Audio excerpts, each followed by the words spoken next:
Gustavo Grobo Copatel, ¿cuándo fue que escuchó por primera vez el mote el rey de la soja? ¿Cuándo lo coronaron? En la década del 90 empezaba la soja a surgir y después de la crisis del 2001, la soja fue la punta de lanza de la recuperación argentina, o una de las puntas de lanza, y según me explicaron tus colegas, había que buscarle una cara a la soja.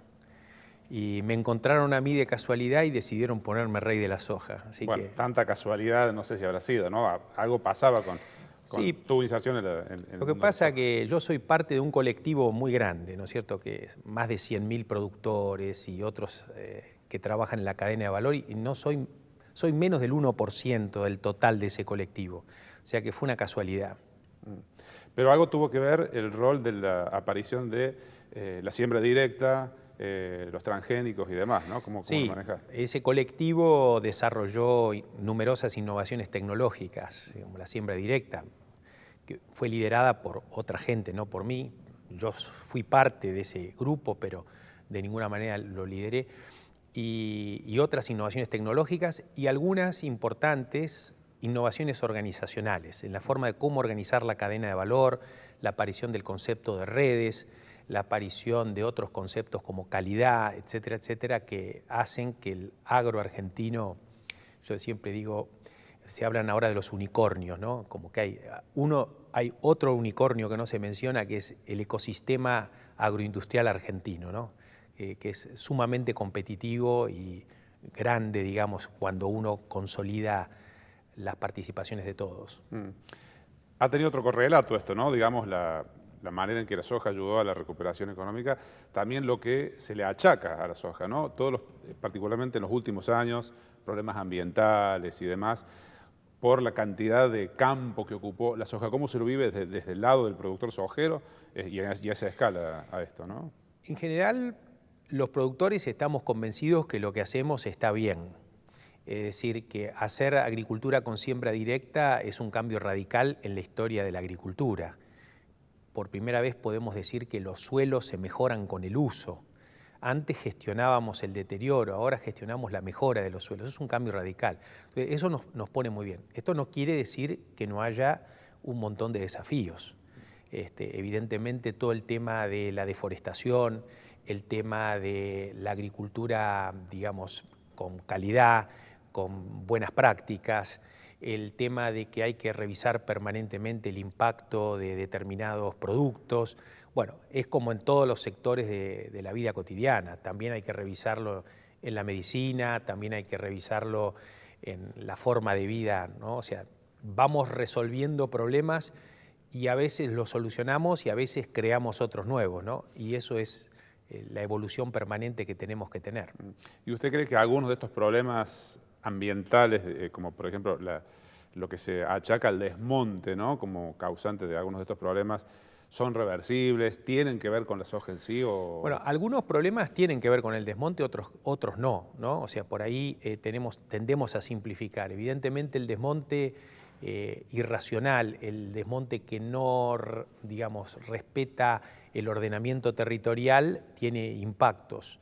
Y muchas veces hay cuestiones, por ejemplo, ahora las inundaciones, que la gente dice las inundaciones son la culpa de la soja, porque si hubiese habido monte no hubiese habido inundaciones. Bueno, en La Pampa nunca hubo monte, siempre eran pastizales, es decir, no es que se desmontó para hacer agricultura. Argentina tiene una ventaja, se puede hacer agricultura en zonas que no son forestales o ambientalmente lábiles. No es el caso de Brasil, donde la agricultura mejor se hace en zonas donde antes ocupaba la foresta. Entonces, tenemos en ese sentido una ventaja. Es fácil resolver el problema. Hay que aplicar la ley de bosques, hay que aplicar el ordenamiento territorial, el Estado tiene que tener un control férreo sobre eso y es relativamente sencillo hacerlo.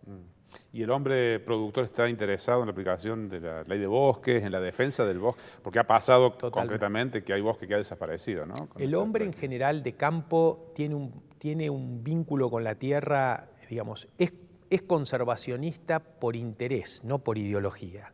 Si nosotros no cuidamos la tierra, perdemos el activo que nos da de vivir. Entonces la gente de campo le preocupa la conservación de la tierra. Ahora, hay otra dinámica en el tema de los bosques, porque hay gente que desmonta por un interés económico, es decir, pasar un valor monte a pasar un valor productivo, y ahí el Estado tiene que estar restringiendo o poniendo los límites. Eso no ha sido, digamos, del todo eficaz, pero yo creo que el oportunismo es una particularidad de los seres humanos que no es privativa del productor agropecuario. Es decir, el oportunismo es algo que tenemos todos y el Estado está justamente para poner los límites a ese oportunismo. Esa frase, el Estado no ha sido eficaz, es como la clave de buena parte del problema, ¿no? Y de muchos problemas. Yo no quiero también poner todas las tintas, porque el Estado somos todos, pero evidentemente muchas veces en nombre del Estado se hacen cosas que van en contra del Estado. No sé, en las últimas décadas la educación se despublificó. Estamos hablando de la creación de pequeñas mafias en distintos lugares que cooptaron el Estado, que ocuparon el lugar del Estado. Bueno, eso es despublificar el Estado, ¿no? Entonces, nos hemos llenado la boca hablando a favor del Estado, etcétera, pero al mismo tiempo hemos hecho o ejecutado acciones que fueron en contra del Estado. Yendo a lo personal, ¿cómo es su relación con el dinero cuando ha tenido en la vida un cambio tan importante hasta lo que es hoy el rey de la soja, ¿no? Un hombre con tanto poderío económico, pero que uno encuentra que aparece como muy alejado del estereotipo que uno se imaginaría de esa condición? Un amigo de mi padre decía sobre el dinero, le preguntaron, ¿usted tiene mucho dinero? Y él dijo, tengo menos de lo que crees y más de lo que necesito. Y esa es mi posición. En general, para mí el dinero es un medio. Es un medio para el desarrollo personal, para el desarrollo del ecosistema donde vivo, para el desarrollo, no sé, para la realización personal. Nunca, digamos, yo vengo de una familia de clase media, digamos, pero no, o sea, mi primer pelota de fútbol me la compré porque llené un álbum de figuritas, no porque alguien me la regaló o porque tenía acceso a esa pelota de fútbol. Y viví bastante cerca la evolución de mi familia, ¿no? Mi padre y sus hermanos tenían una manzana para compartir y la dividían en 3 porque no les alcanzaba para comprar más de una manzana. Entonces tengo esta cosa que hace que sea en relación a lo que puedo llegar a tener bastante austero. Es algo que está en mis entrañas, en mi forma de ser. ¿Y esa pelota fue con el álbum de figuritas porque papá no la compraba o porque valía la pena conseguirla así? Las dos cosas. No me lo hubiesen comprado, pero además valía la pena ganarla, sí. ¿Y por qué no le hubieran comprado una pelota de fútbol? Bueno, en ese momento no era común tener el acceso a una pelota de fútbol. Eran pocos los que tenían. Y también yo creo que había una cuestión en mi familia de cuidar el dinero, más que de cuidar el dinero, de valorar en la forma correcta lo que era el sacrificio, el esfuerzo, ¿no? Es decir, si tuviera que decir algo que caracterice a mi padre, a mi familia, es el valor del trabajo, ¿no? O sea, trabajar y trabajar, ¿no? Obviamente que uno es la reacción a su padre o a su familia, ¿no? Y he trabajado toda mi vida para que mi vida no sea solo trabajo, ¿no? Tener múltiples intereses. Y en ese proceso en que el trabajo comienza a rendir frutos, ¿no? ¿Cómo se maneja alguien con un poderío económico así? Con las amistades, con las personas que se acercan, como pasa en otro tipo de actividades, ¿no? Los amigos que aparecen después, las mujeres que aparecen después, la relación personal a propósito del dinero acumulado, ¿no? Del patrimonio. Bueno, yo soy bastante inconsciente en ese sentido porque no me considero alguien con poder. Entonces tengo las amistades que tenía siempre, las conservo, voy creando nuevas amistades y soy bastante inconsciente. No es que desconozco de que haya gente que se acerca por algún tipo de interés en estar cerca o porque piensan que yo tengo poder, pero yo de ninguna manera lo creo. Yo creo que el poder de uno está en lo que puede generar en los demás. No sé si lo puedo describir bien, no en lo que es uno. ¿Y qué siente que genera? Bueno, poder en los demás. Ajá. Sensación de que tiene poder. Sí, autonomía, libertad, empleabilidad, libertad. ¿Sí?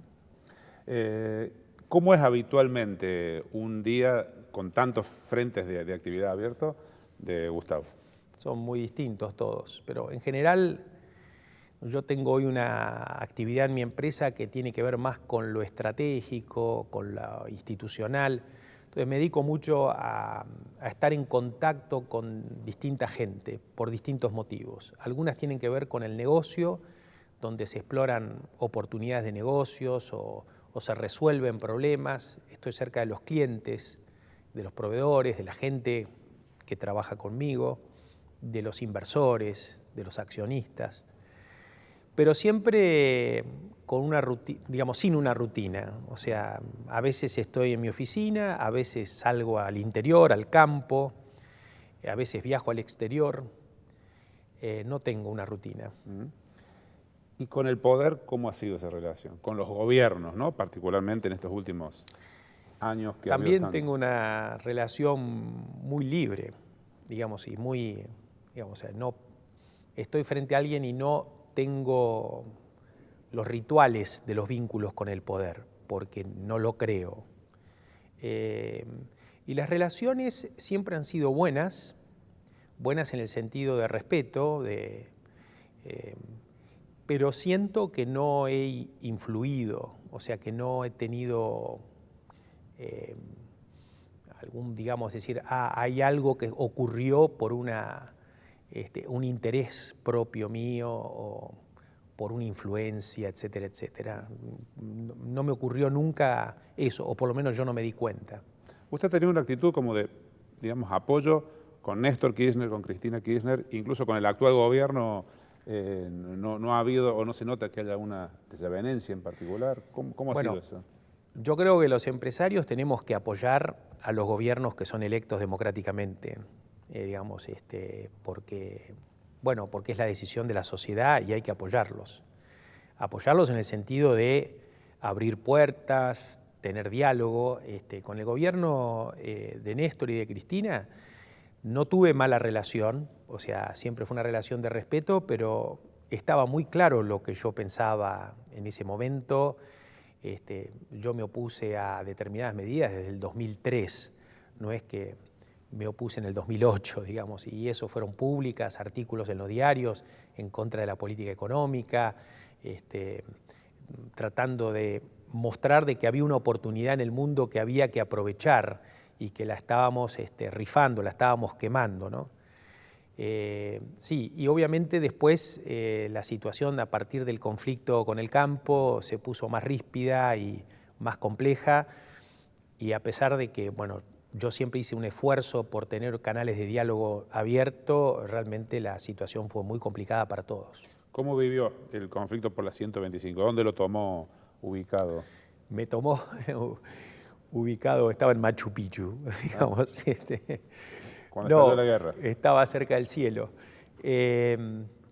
Mirá, era una situación complicada, porque por un lado los productores en general, pequeños, medianos, grandes, querían que yo tuviera un rol mucho más protagónico en ese conflicto, defendiendo al campo, y por otro lado veía que se iban quebrando los puentes de diálogo y de comunicación.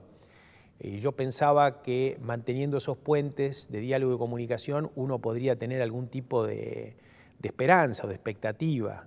La realidad mostró que los productores tenían razón, es decir, que era un gobierno que se había cerrado en una posición y que la verdad que no funcionó o no dio resultado estar dispuestos a conversar. Ahora, esa es mi naturaleza, lo volvería a hacer. Es decir, yo creo en que hay que conversar, y hay que aprender de la conversación. No tiene que ser una conversación para mostrarle al otro que uno tiene razón, sino que tiene que ser una conversación de ida y vuelta para aprender del otro.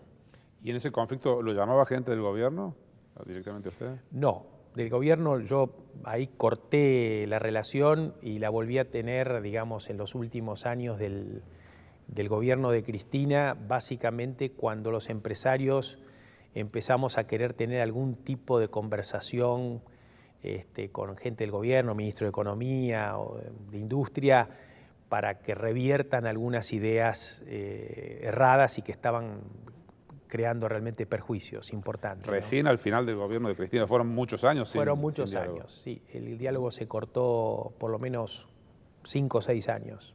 Ajá. ¿Y cómo le fue cuando reanudaron el diálogo? ¿Con quién fue? ¿Con la Bueno, presidenta? fue con Kicillof. Con Kicillof yo tuve 2 o 3 reuniones. Sí, bueno, el diálogo muy correcto, pero no funcionó. O sea, digamos, algunas cosas donde Kicillof coincidía que eran errores, por ejemplo, las retenciones en el trigo, pero que decía que políticamente no se podían revertir. Políticamente. Sí, sí. Aunque asumiera que eran errores. Aunque asumiera que eran errores. ¿Y cómo lo veía usted eso, cuando escuchaba eso? Bueno, Errores que tenían un costo, creo ¿no? que el costo era un costo social, ¿no? A lo mejor en el gobierno pensaban que el costo era para el productor, pero yo creo que el gobierno anterior, digamos, yo no hago un juicio sobre las cuestiones ideológicas o de ideas, donde yo en muchas de ellas hasta estoy de acuerdo. Yo creo que no tenían capacidad para dirigir un país. O sea, el principal problema del gobierno de Cristina era que no estaba preparada. Es una persona que a lo mejor puede ser muy buena para un Congreso, para un Senado, para plantear algunos temas de debate, pero no en la gestión. Y se rodeó de gente que tampoco estaba preparada para la gestión, en general, ¿no? Había excepciones. ¿Y por qué pasa? Usted tiene esa visión, ¿no? Sí. ¿Y por qué pasa que alguien que, supongamos, no está preparado, es reelegido y está en 2 periodos de gobierno, como pasó con Menem, que hoy muchos, posteriormente muchos lo criticaron, pero también es nuevamente votado? ¿Qué es lo que pasa con el argentino? Yo creo que la gente en general, no solo en Argentina, sino en el mundo, tiene miedo. Tiene miedo de lo que viene, tiene miedo de la globalización, se siente que no está preparada para el futuro, que hay un futuro que no la incluye. Entonces tienden a tomar decisiones para que alguien venga y los proteja. Si alguien viene y dice que te voy a proteger, te prometo esto, te prometo lo otro, hay mucha gente que está dispuesta a eso. Eso ocurre en general en todo el mundo. Y en Argentina siempre ocurren las cosas en forma más dramáticas, ¿no? Pero me da la impresión de que estas propuestas más facilistas prenden en una población que piensa que eso les va a resolver el problema. Uno puede decir, pero ¿cómo no se dieron cuenta que después de 12 años no resolvieron el problema, que lo agudizaron? Y sí, puede ser, pero es parte de un proceso que hay que transitar. Y después se va a lo contrario, que es votar a Macri.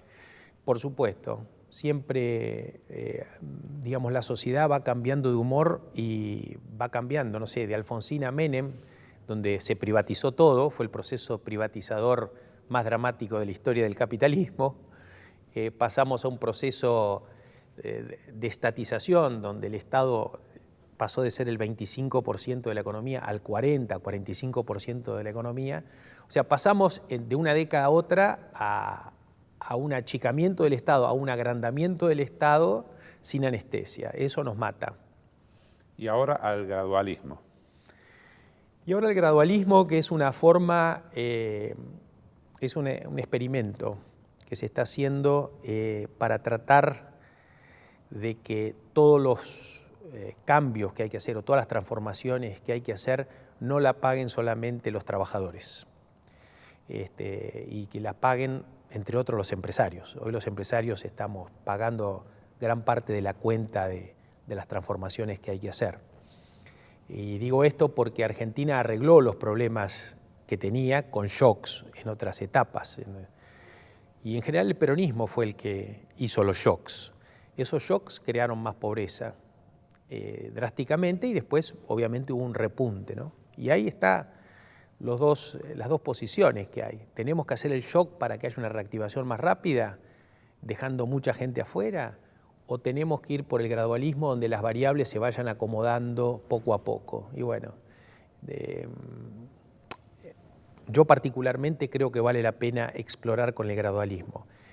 Ahora, un gradualismo urgente, activo, dinámico, no un gradualismo paralizante, digamos, ¿no?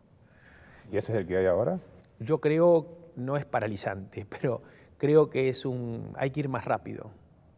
Tiene que ser un gradualismo dinámico. Hay que ir más rápido con reformas y demás.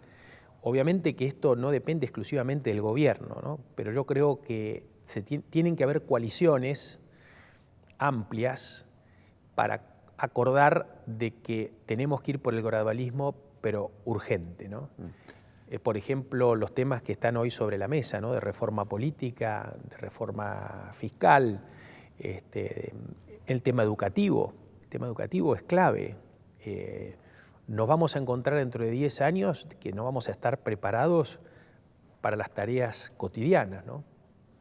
Ahora, decía recién, un gradualismo que no deje mucha gente afuera o algo así, ¿no? Pero nos está escuchando, nos está viendo mucha gente que ha perdido un trabajo, Sí. que está en una situación de suspensión o que no Sí. le encuentra salida a su situación personal. Sigue pasando eso, ¿no? Y es la gran discusión que hay hoy. Bueno, es que va a haber trabajo. Yo soy optimista. No es que va a haber menos trabajo, va a haber más trabajo, pero en otros lados, en lugares diferentes a los que hay hoy. Entonces, esa gente que queda sin trabajo tiene que repensar o educarse nuevamente o reeducarse como para poder conseguir nuevos trabajos. Y mientras tanto, el Estado tiene que hacer que esa transición sea lo más inclusiva posible, ¿no? Pero todos nos pasa lo mismo, no sé. Yo en mi empresa tuve que cambiar 4 veces de estrategia en los últimos 12 años. Si seguía haciendo lo mismo que hace 12 años, hoy no estaría vivo. Y a todos nos pasa. Tenemos que aprender que el mundo que viene es un mundo donde la principal virtud es la adaptación a los cambios y aprender. Y eso nos cuesta mucho. Es más fácil seguir haciendo siempre lo mismo. Es más fácil seguir haciendo periodismo como se hacía antes, pero hoy las cosas cambiaron. Ahora no sé si se dice tan claramente el mensaje, si hay trabajo va a ser en otra cosa, en otro lado, ¿no? O sea, me da la idea, me parece que la idea es, yo tengo que conservar mi trabajo en lo que vengo haciendo. Bueno, el problema es que gran parte de los trabajos que hay hoy, dentro de 10 años no van a existir. Hay una frase que dice que de 10 trabajos que va a haber en el futuro, 7 hoy no existen, hay que inventarlos. Entonces, si uno hace una política para preservar el trabajo, probablemente en 10 años te vas a encontrar que estás haciendo algo que no sirve. Obviamente podés cerrar el país, podés vivir con las cosas como se hacían antes, pero eso va a ser antiprogreso, es decir, va a ser a la gente, digamos, con menos acceso al bienestar. Entonces hay que tratar de articular esto, ¿no? Un país abierto que incorpore tecnologías, que compita con el mundo y dé tecnologías, eso va a ser mayor bienestar y al mismo tiempo ayudar a la gente a que aprenda a cambiar de trabajo. A mí me preocupa mucho no solo los trabajadores actuales, sino los hijos de los trabajadores actuales. Porque dentro de 10 años van a estar trabajando los chicos que hoy tienen 10 años o 12 años. Me parece eso. Si nosotros hacemos políticas para proteger el trabajo, lo que vamos a lograr es que no va a haber trabajo. Si nosotros hacemos políticas para tratar de estimular que aparezcan las 7 empresas nuevas, bueno, vamos a generar nuevas opciones de trabajo. Y eso de alguna manera lo estamos viendo, ¿no? O sea, uno ve que hay sectores industriales que cada vez generan menos trabajo, pero vemos que hay sectores en los servicios o en nuevas industrias que cada vez generan más trabajo. O sea, hay un cambio en el portafolio, ¿no? O sea, antes la industria automotriz generaba mucho trabajo, hoy se robotiza. No va a haber trabajo con más industria automotriz. Obviamente que es una industria muy importante, ¿no? Pero va a generar menos trabajo. Pero hay más trabajo en el desarrollo de software. Entonces, antes había 60.000 trabajadores haciendo autos y ahora hay 100.000 haciendo software. Y eso va creciendo mucho más rápidamente que otras industrias. Entonces, Argentina tiene estos 4 unicornios, ¿no? que es una especie de premios Nobel de las empresas, que no hay en Latinoamérica esta densidad de unicornios. Bueno, tenemos que hacer 40 unicornios, que esos son los que van a generar el trabajo, y preparar a los hijos de los obreros que hoy tienen 10 años, 12 años, para que trabajen o creen sus propios unicornios. ¿Cómo fue en su actividad agropecuaria y empresaria que un día lo llama el presidente de Colombia para que le dé una mano con el proceso de paz allá? Bueno, en realidad yo había hecho un trabajo previo en Colombia, que es una consultoría que hice al gobierno sobre el desarrollo agrícola en un área que se llama la Altillanura. Entonces teníamos, en ese trabajo el presidente estuvo muy involucrado, o sea, conocía el trabajo, me conocía a mí, con lo cual había una confianza previa, ¿no? Y quiero decir, para poner esto también en su punto justo, el proceso de paz llevó 4 años y yo estuve 4 horas, así que no fue muy importante mi participación, pero sí fue una experiencia muy gratificante, muy importante, y espero que pueda servir realmente para construir una paz profunda y duradera en Colombia. Porque ahí se encontraban con que tenían que pasar de una realidad durante décadas a otra muy distinta. Bueno, es un grupo de gente que está seteado como para matar o para la lucha armada y que tiene que resetearse a trabajo, ¿no? Es desaprender y aprender. Y aprender con un trabajo, pero no para volver a la agricultura del siglo XIX, es para hacer una agricultura del siglo XXI, porque si no la lucha no sirvió para nada.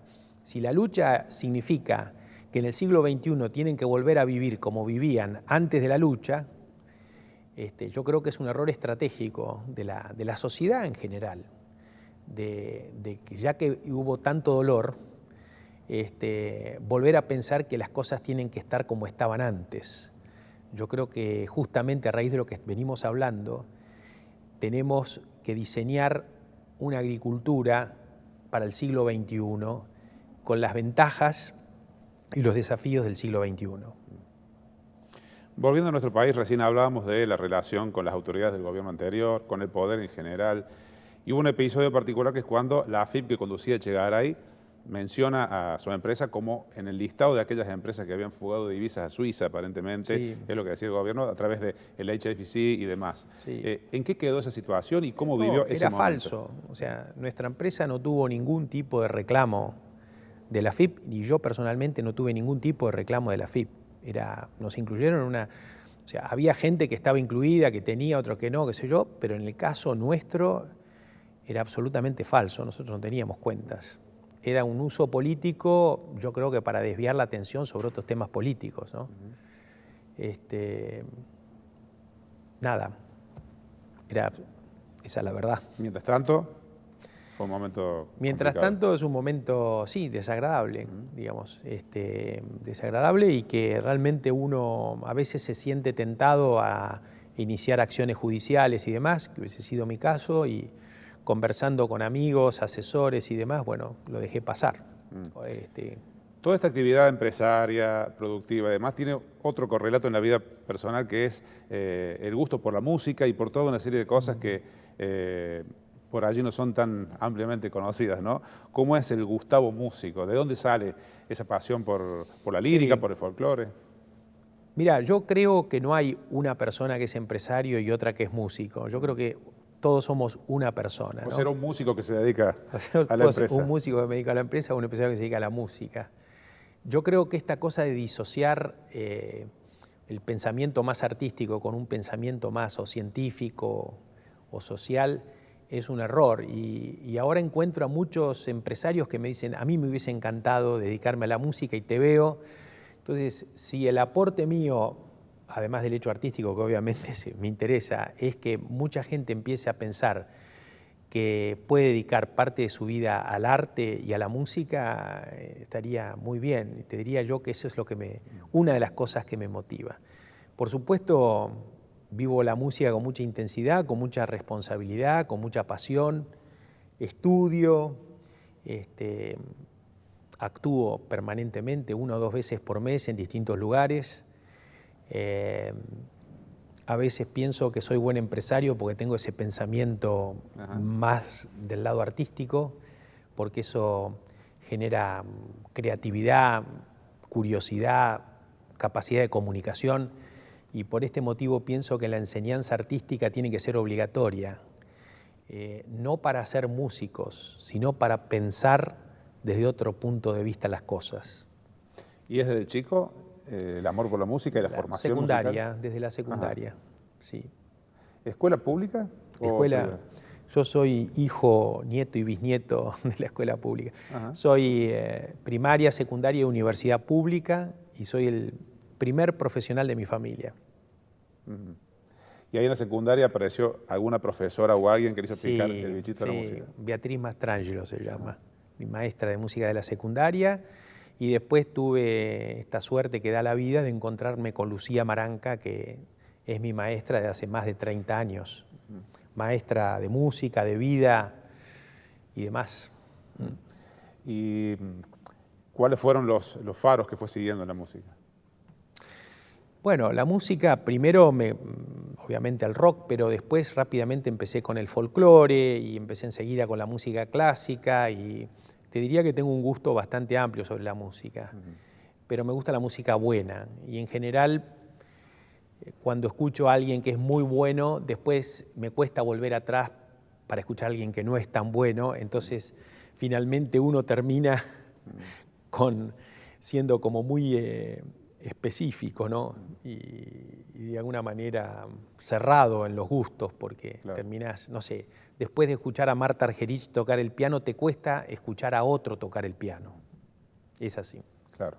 Así que el arte ayuda a la hora de pensar diferente la actividad empresarial. Sin duda, sin duda. Hace poco leí un trabajo que decía que el hacer música enciende, o el arte enciende cosas en el cerebro que no se encienden de otra manera, que es mucho más cuando haces música que cuando escuchás.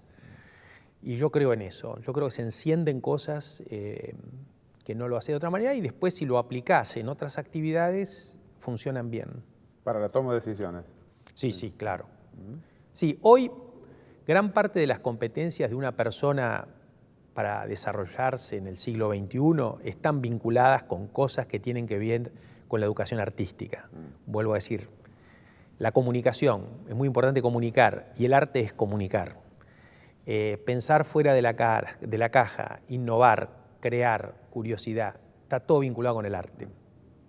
Y con todo ese acervo, ¿no?, de actividad empresaria, de creatividad artística o formación artística, ¿nunca la política, nunca le ofrecieron o nunca tuvo la intención de volcar eso en la actividad política? Mirá, yo creo que la política es más amplio de lo que pensamos, ¿no? O sea, no es solo estar dedicado a ser funcionario público.